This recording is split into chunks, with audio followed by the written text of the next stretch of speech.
Hey guys, Ryan Man here with another movie review, and this time, can't see the glasses, I went and seen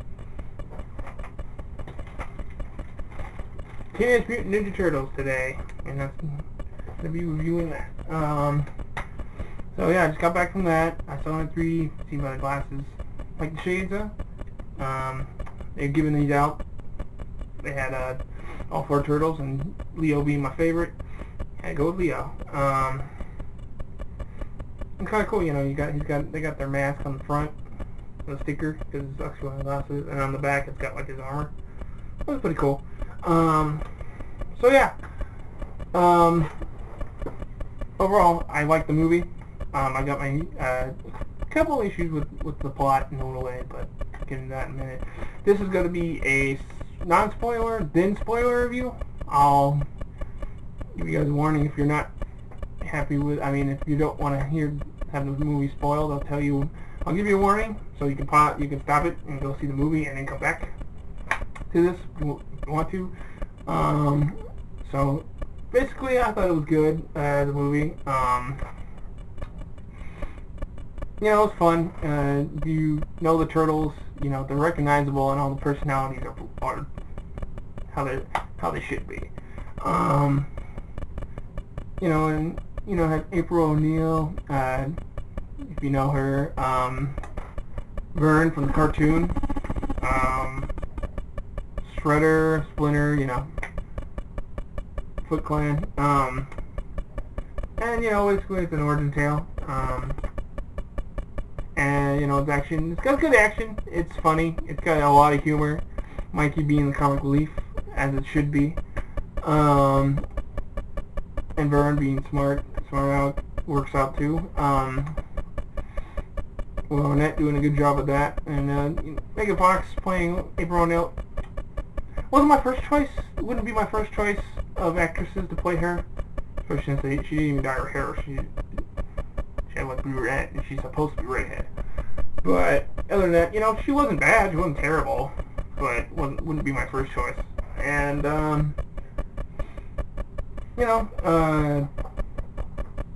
like I said, origin story. Basically, turtles rise up and fight the Foot Clan, and learn a little bit about themselves, and befriend April and Neil and Vern in the process. And it's kind of a fast movie. The pace is a little quick because of it being a shorter movie. It was only about 100 minutes or so. So, it's a little quick pace, but, it wasn't too bad. They explained things, but even though there are some conveniences, which I'll get into in a minute, but overall, it was good. The action sequences were good, the CG was good, all the turtles looked like turtles. I wasn't a big 100% sure about, behind the design for them. As long as Leo looked cool with me, I was good, and he looks like the best overall, I think, but Mikey looks weird. I don't know. I don't understand why they had to put all these clothes on the turtles and all this stuff. That's not how they were.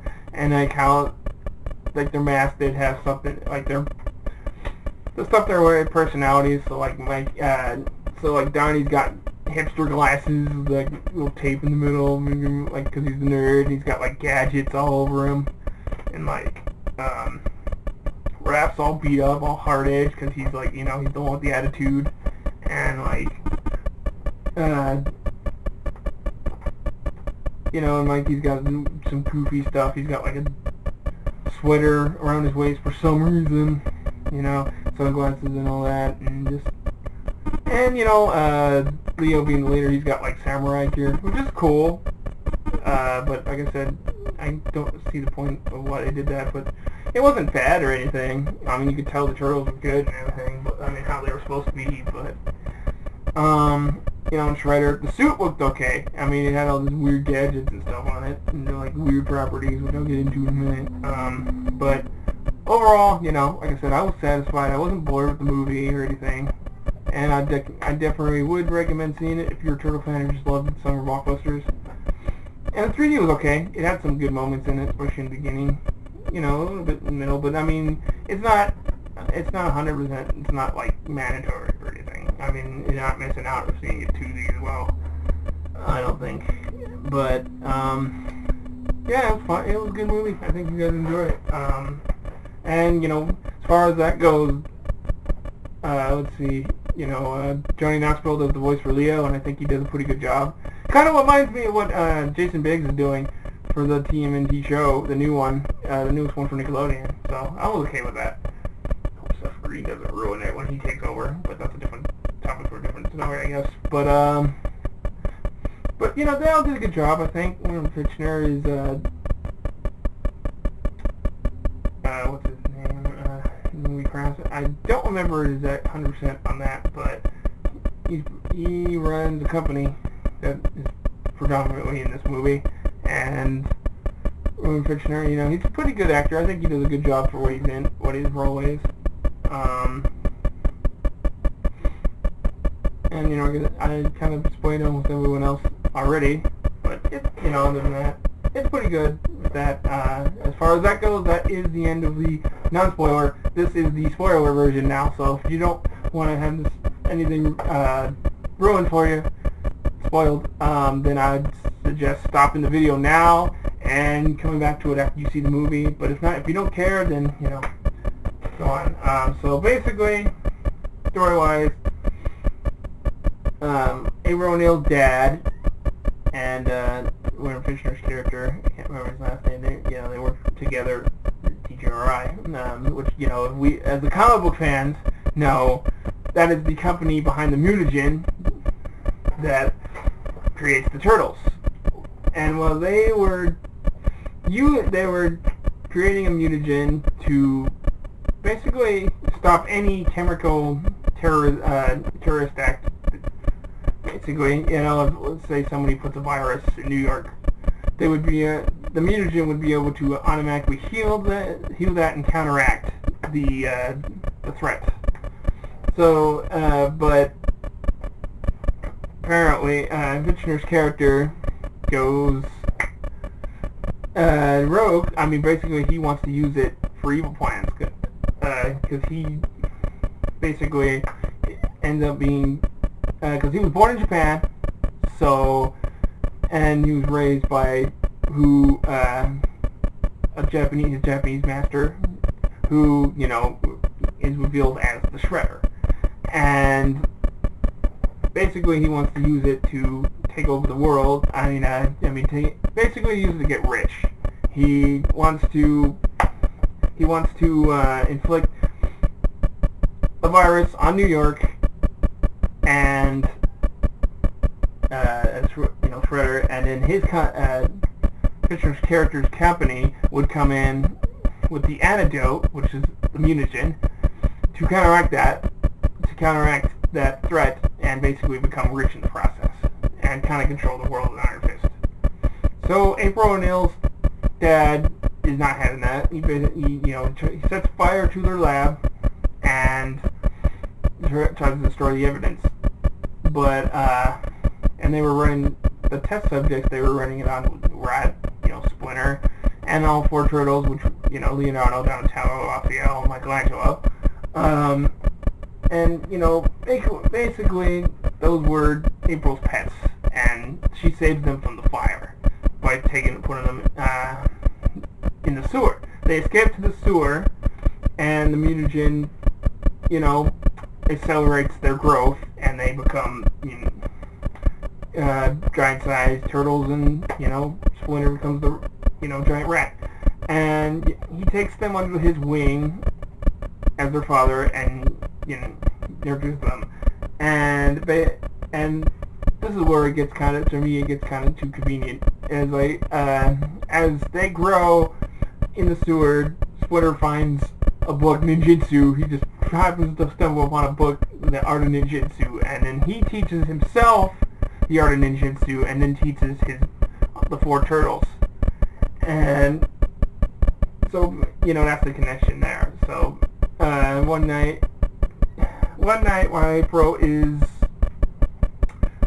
because she's a news reporter, if you guys didn't know that, original, she's always been that, and she basically stumbles upon the Foot Clan, which is a terrorist group, trying to steal some chemicals, and they're stopped by a masked vigilante, one of the turtles, and she basically tracks them down. And finds out that, oh, these are the turtles that I knew growing up. These were my pets that I saved from the fire that took my father's life. And she gets in touch with Fitchner's character and tells him about that. And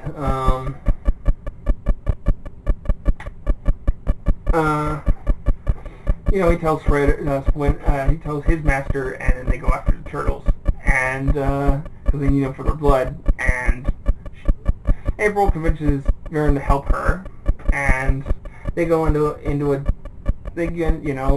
saving them, and then they escape, and they go and fight Shredder,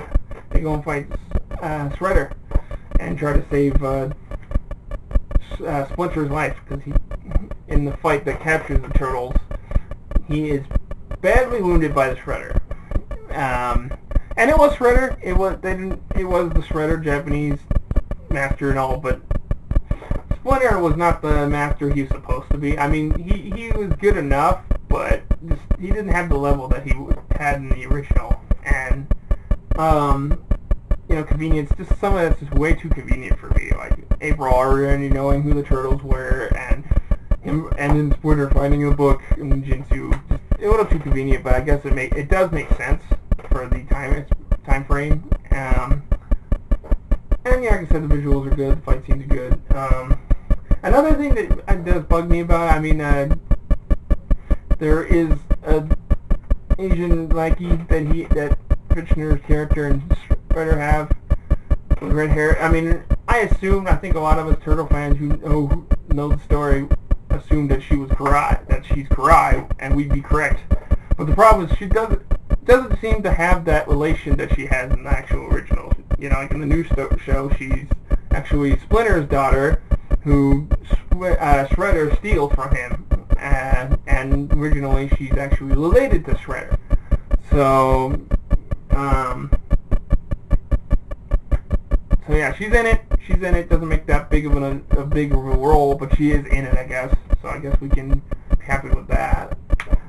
But I wish she would actually been a little bit more built-up presence. And but as the Turtles, I think they did a good job with the Turtles themselves, and the movie was funny. But the origin story kind of bugs me a little bit. It's a little too convenient. And I wish they would have kept it a little bit more grounded in the actual original source material. But, it's not totally Baylies, thank God. I'm happy for that.